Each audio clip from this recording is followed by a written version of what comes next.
Once upon a time, there was a war.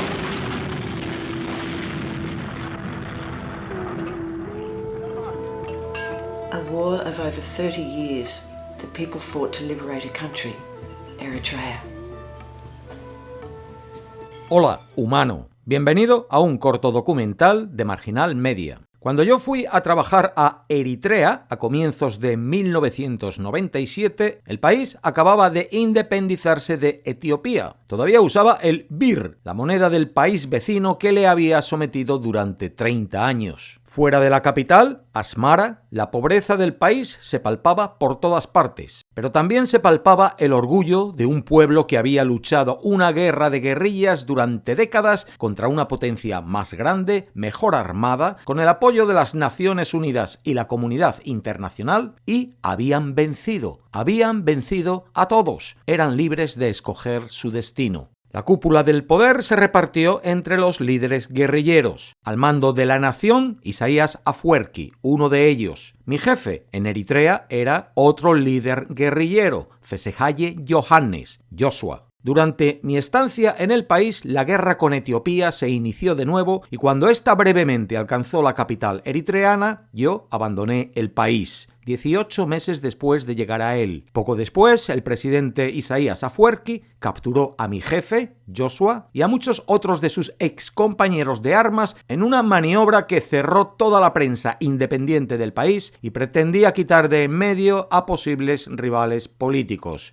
Joshua llevaba uno de los periódicos independientes del país. Este hombre no puede durar en el poder, pensé yo. Aquí en Australia seguía en contacto asiduo con los eritreanos en diáspora. Cientos de miles de eritreanos ya vivían instalados como refugiados por todo el mundo. Estados Unidos, Canadá, Inglaterra, Alemania, Suecia. La diplomacia de todos estos países se alzaron contra el nuevo dictador, pero no los refugiados. El dictador no solo se mantiene con las remesas de los expatriados, se mantiene directamente del sueldo de estos. Los eritreanos en diáspora han de dar un porcentaje de su sueldo al gobierno de Eritrea si quieren conservar su nacionalidad eritreana y poder regresar al país a visitar sus familias. Bastaría cerrar el grifo del dinero al dictador para que éste cayera, pensaba yo. No podía durar, o eso quería creer yo. Porque Joshua, que había sido como un hermano para mí, desapareció en una prisión del desierto y nunca volvió a aparecer. Oyirga, otro hermano, un joven líder estudiantil, fue detenido y enviado a un campo de trabajos forzados donde falleció. Isaías Afwerki, quien traicionó el espíritu de liberación de todo un pueblo, no podía durar. Pero ahí sigue hoy, 28 años reconocidos en el poder por la comunidad internacional, más si se cuentan los que ya llevaba al mando antes de la independencia del país. ¿Cómo es posible? Nunca lo he entendido, hasta hoy, y quiero compartir la respuesta con ustedes. Este vídeo es una explicación a eso.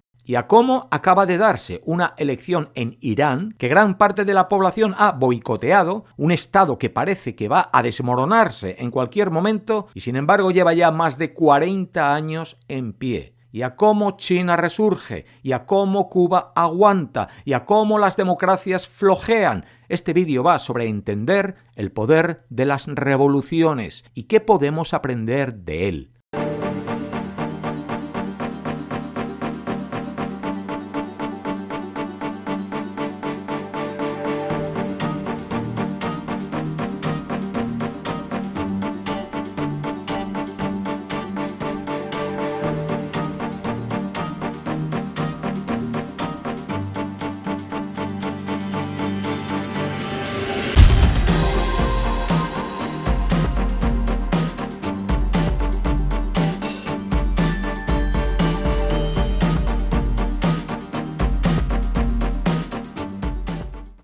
Irán, decíamos. Casi desde el mismo instante que el ayatolá Jomeini lideró la revolución islámica para derrocar al último Shah, Reza Pahlavi, y alzarse al poder en 1979, aquello, se dijo, no podía durar. El nuevo gobierno de Irán se enfrentó al aislamiento en el extranjero y la agitación se convirtió en una guerra civil en el país y una guerra devastadora con el vecino Irak. Sin embargo, ahí sigue el régimen. El Irán de hoy no está mucho mejor. Parece una receta perfecta para la inestabilidad. Ciudadanos desilusionados y a veces furiosos. Una economía en ruinas. Un país plagado de corrupción y mala gestión. Odiado internacionalmente. Y unas elecciones presidenciales el pasado 18 de junio en las que no participaron ni la mitad de los votantes inscritos, lo que muestra que ni siquiera los iraníes creen en la legitimidad del sistema. Irán parece que cuantas más crisis sufre, más afianza el sistema político existente. ¿Por qué? China, celebrando el centenario de la fundación del Partido Comunista, con Xi Jinping amenazando al mundo con una gran muralla de acero formada por 1.400 millones de chinos, odiada por unos, temida por otros, avanzando impecable en un mundo donde muchos pensábamos que el comunismo moriría con el siglo pasado. ¿Qué tienen en común países con creencias e historia tan diferentes como Eritrea, Irán y China para que sus regímenes aguanten en el tiempo? Que todos surgieron de una revolución. Un estudio publicado en septiembre del año pasado estaba centrándose sobre el autoritarismo cuando los investigadores se dieron cuenta de que cuando los gobiernos comunistas colapsaron en todo el mundo en 1989, los 5 que sobrevivieron todos eran estados revolucionarios, mientras que la mayoría de los que colapsaron no lo fueron. No solo eso, sino que esos 5 estados siguen funcionando hoy, décadas después, incluso cuando los gobiernos se han alzado y caído a su alrededor. China, Cuba, Vietnam, Laos y Corea del Norte. Sus gobiernos se instalaron en violentas revoluciones sociales y ahí siguen. Intrigados, los académicos procesaron los datos de todos los gobiernos autoritarios del mundo desde 1900 hasta 2015. Una y otra vez encontraron que los sistemas revolucionarios duraron más y sobrevivieron más crisis que otros. No es que las revoluciones fuesen a durar para siempre, como es el caso de la Unión Soviética, que colapsó, pero aún así tardó 69 años en caer. Fueron a dar con otros 5 estados revolucionarios que no eran comunistas y demostraron una duración similar, la mayoría de más de un cuarto de siglo: Eritrea, Irán, Argelia, Ruanda y Mozambique. Intentaron buscar algún otro rasgo que explicara su longevidad, la riqueza, los recursos naturales, la composición del gobierno, pero no encontraron más que ese. Gobiernos fundados en la revolución social, independientemente de su ideología, son los que demostraron una vida constante y notablemente larga. Notaron algo más. Estos países experimentaron un 72% menos de protestas masivas, intentos de golpes de Estado o fisuras entre la élite gobernante que otros países. Estos rasgos que acabamos de mencionar son las principales causas que hunden a las dictaduras. Las dictaduras generalmente duran alrededor de una década, pero las revoluciones duran 3, 4 o 5 décadas. Solo el 19% de las dictaduras no revolucionarias sobreviven hasta los 30 años, mientras que el 71% de los estados revolucionarios llegan hasta esos 30 años. ¿Qué diferencia entonces las dictaduras de las revoluciones que hace más fuerte a las segundas?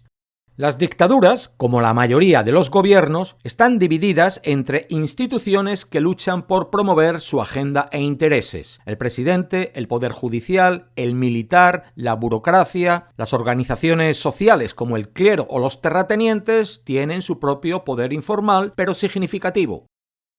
Mientras, los estados revolucionarios todos están controlados por veteranos del levantamiento. Incluso si compiten o se pelean, su máxima lealtad suele ser la causa que los llevó allí. El movimiento revolucionario, por definición, culmina con la destrucción del antiguo orden. Las organizaciones de abajo hacia arriba, como el clero o la clase mercantil, que de otro modo podrían desafiar el control del gobierno sobre la sociedad, son, en su mayoría, depuradas o marginadas. También lo son las instituciones de arriba hacia abajo, como el ejército y la burocracia administrativa. Luego, la revolución puede ser competente o no para administrar hasta la última función del Estado y la sociedad, pero el proceso ya lo deja sin rivales reales desde dentro o desde abajo. Y ese control generalmente se extiende a todos los niveles de las Fuerzas Armadas y los servicios de seguridad, que se llenan de verdaderos creyentes, lo que a su vez elimina los riesgos de un golpe de Estado u otro colapso, y hace que los líderes sean mucho más audaces al usar esas fuerzas para sofocar a los disidentes. En el brazo armado de una revolución todos siguen siendo oficiales de por vida y aparte ya tienen su segundo trabajo como ministro de Relaciones Exteriores o almirante de flota o líder religioso. Esa unidad revolucionaria de estilo militar a menudo está cimentada por un conflicto militar real. La mayoría de las revoluciones se encuentran en guerra en sus primeros años, a menudo contra países vecinos que temen que el movimiento se extienda, como Irán con Irak o la Eritrea que yo conocí con Etiopía, lo que suele unir a todo el país detrás de la causa y puede obligar al movimiento revolucionario a reconstruirse en torno a una disciplina de estilo militar que mantiene y gobierna después de la guerra. Todo esto no los hace mejores ni más sabios en el gobierno. En la mayoría de los estados revolucionarios, la miseria es una pandemia, pero el sistema ha demostrado ser más resistente a los conflictos internos o la inestabilidad, así como más eficaz en el control de la sociedad. Esto es lo que explica que estados como Cuba o Corea del Norte lleven décadas frustrando los esfuerzos de Estados Unidos por derrocarlos y sigan en pie. El mundo de hoy es hospitalario para los hombres fuertes, o al menos para su ascenso. Las normas democráticas están vacilando, el sentimiento populista está aumentando y las instituciones se están debilitando. Muchos anhelan un líder con mano dura. Es cada vez más probable que veamos el surgimiento de dictadores. Algunos se instalarán a la fuerza. Serán más los que se alcen desde dentro de democracias inestables que se corrompen y luego intenten cimentar el control. Pero eso es lo opuesto a un sistema de estilo revolucionario. Los dictadores de hoy carecen de la infraestructura social de un movimiento revolucionario. Son vulnerables a cambios de sentimiento e instituciones como el ejército, el poder judicial o su propio partido. Muchos de estos dictadores intentan reproducir revoluciones desde arriba. Algunos incluso lo llaman así, pero la mayoría fracasa, provocando en el proceso su propia expulsión. Incluso los éxitos suelen colapsar con la partida del líder. Según el estudio en el que estamos basando el vídeo y cuyo enlace encuentran en la descripción del mismo, el dictador único, no institucionalizado, sin control monopolístico sobre la sociedad, viene a durar 8, 10 o 12 años en el poder, luego envejece o viene una crisis y cae.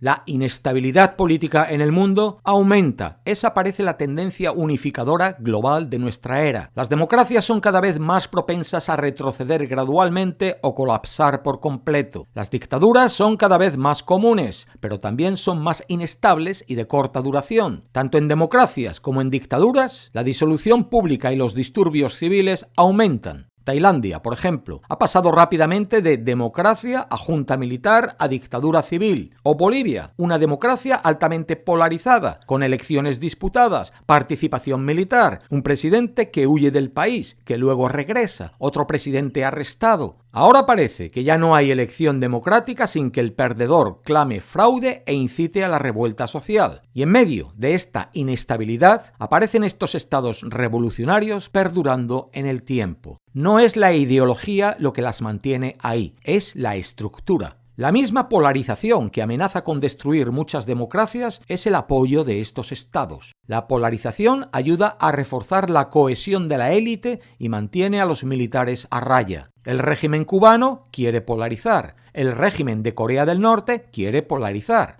Es como si estos países revolucionarios fueran casi inmunes a las fuerzas globales que golpean a todos los demás. Estos 10 estados creados por revoluciones que el estudio resalta y que todavía perduran desde que los investigadores iniciaron su estudio hace más de una década, tienen dos puntos importantes en común. El primero es la institucionalización. Las instituciones revolucionarias son notablemente cohesivas y están sólidamente construidas como unidades militares. Desafortunadamente para los ciudadanos de estos países, generalmente están construidas para priorizar el mantenimiento del control del sistema político antes que la buena gobernanza. Por el contrario, las instituciones democráticas suelen ser más competentes y responsables, pero las crecientes luchas partidistas por controlarlas y los ataques politizados contra ellas las están destrozando. Y el segundo es la cohesión social. En los estados revolucionarios, la unidad en torno a un propósito nacional compartido a veces es voluntaria y a veces es coaccionada, lo que puede incluir abuso de derechos humanos, pero se mantiene. Mientras, los estados democráticos buscan una cohesión social plenamente voluntaria, lo que sería mucho más efectiva si funcionase, porque ya vemos cómo la cohesión social está disminuyendo drásticamente, erosionada por conflictos partidistas y el antagonismo hacia inmigrantes y minorías. Si algo podemos aprender de este segundo punto es que, aunque no vayamos a seguir el camino revolucionario de imponer cohesión social a la fuerza, sin consideración muchas veces por la dignidad del individuo, el contraste con estos países sí subraya el valor de restaurar la cohesión social y el peligro que representa la pérdida de ella para el futuro de cualquier país. Un sistema revolucionario dura el doble que cualquier otro y tiene 4 veces más probabilidades de superar los 30 años de longevidad. Este vídeo no es para recomendar la revolución como un sistema para emular. Los investigadores que llevaron a cabo el estudio atribuyeron la longevidad revolucionaria a rasgos como un poderoso aparato coercitivo y la destrucción de organizaciones rivales y centros alternativos de poder en la sociedad. Las revoluciones arrasan con todo a su paso. A menudo acaban incluso con los mejores de quienes las crearon. Sistemas como el de Eritrea, Irán y China, incluso si cada uno dura otro medio siglo, son y seguirán siendo valores atípicos en el mundo de hoy. Las revoluciones que crearon estos sistemas son demasiado raras para ser otra cosa que excepciones. La última de ellas fue ya hace casi 30 años. Pero son sus lecciones para la estabilidad política, institucionalización fuerte, unidad social y cohesión política las que estamos olvidando para mantener en pie nuestras sociedades. Hasta la próxima. La paz.